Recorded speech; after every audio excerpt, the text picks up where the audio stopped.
Il faut savoir qu'en réalité, il y a beaucoup de marloquettes, c'est quand c'est à Korav. Ouais. C'est sûr que 20 minutes après la Shkia, en tout cas en Eretz Israël, il faut savoir qu'il y a une différence dans les pays. Ouais, ça dépend de la longitude. Non, ça dépend de la latitude, pas de la longitude. Ça dépend, ouais, de la latitude, c'est ça.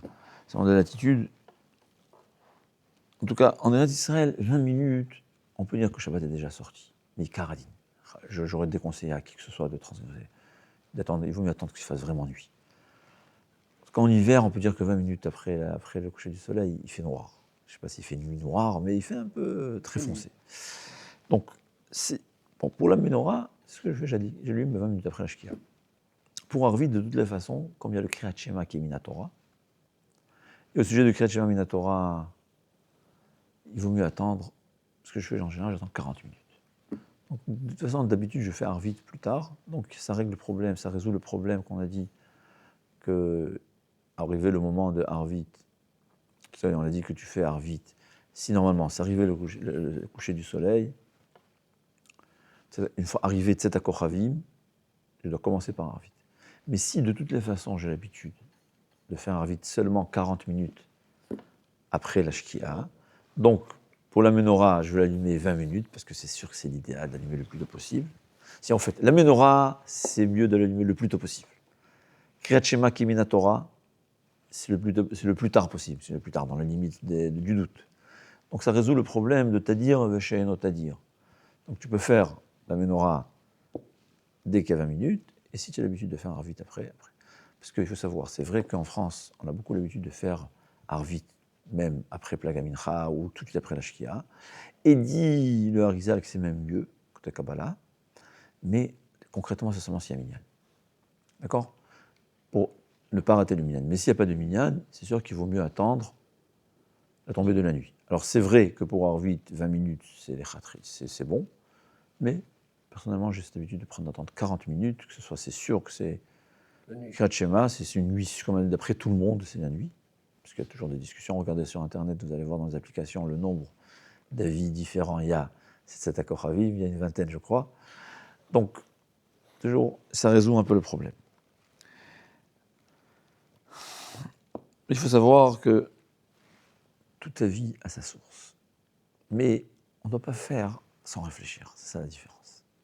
Quand il faut étudier le sujet, comprendre les avis, et choisir un avis, ou bien tu as un rave et tu peux demander deux rabbinus différents parce que des fois c'est contradictoire. Quelqu'un qui a la possibilité d'allumer, il doit aller en voyage. Ouais. Il est obligé, un voyage d'affaires, il est obligé de faire un rendez-vous d'affaires, son travail, il ne peut pas. Ou il va allumer après le plag, qu'on a dit que c'est pas le choix, ou bien quand il revient à 8h du soir. Qu'est-ce qui est mieux? Trop tôt ou trop tard?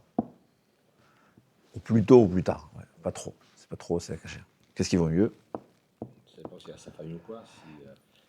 S'il allume qu'il est seul, c'est pas évident. Si à 8h quand il rentre, il y a sa famille, il vaut mieux qu'il attende sa famille.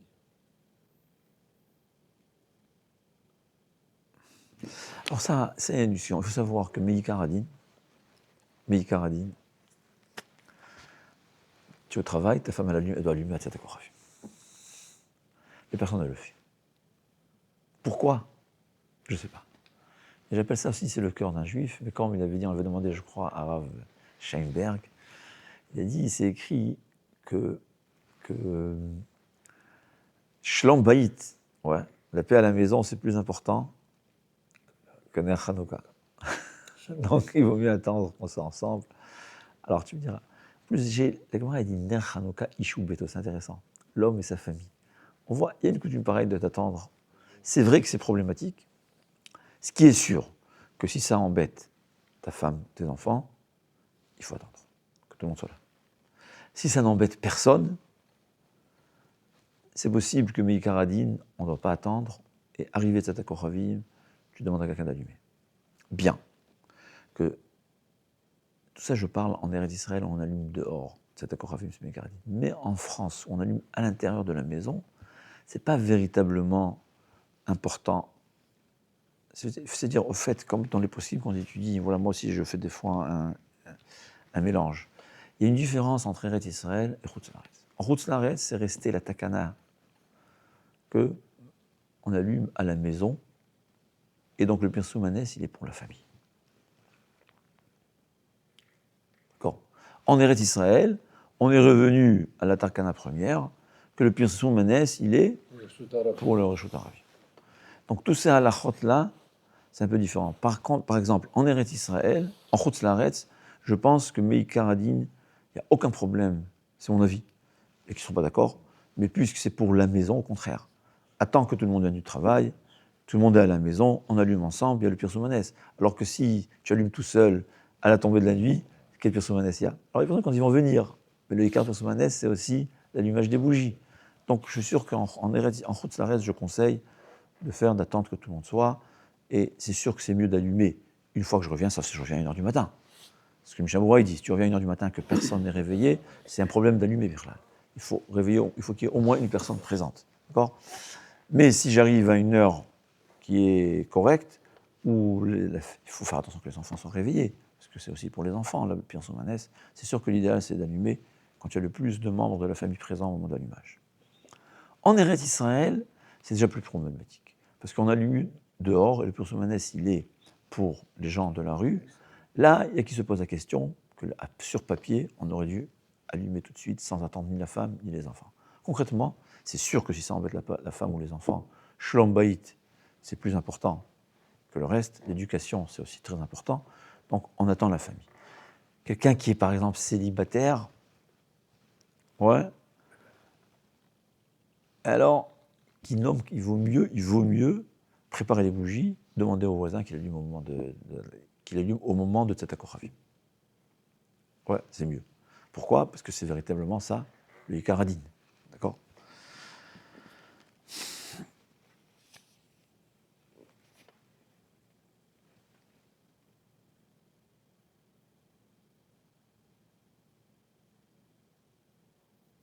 Voilà. Il y aura mais ici aussi des précisions, donc ça en fait parce que je sais bien d'avoir des précisions. Parce qu'on a dit qu'il faut d'abord Arvid, c'est évidemment si j'ai un minyan maintenant, ou si je fais Yachid. Mais sinon, j'attends le minyan, ouais, évidemment. Comme on a dit, si on a l'habitude de faire Arvit plus tard, donc j'attends, il n'y a pas de problème. Ça, Yves bête.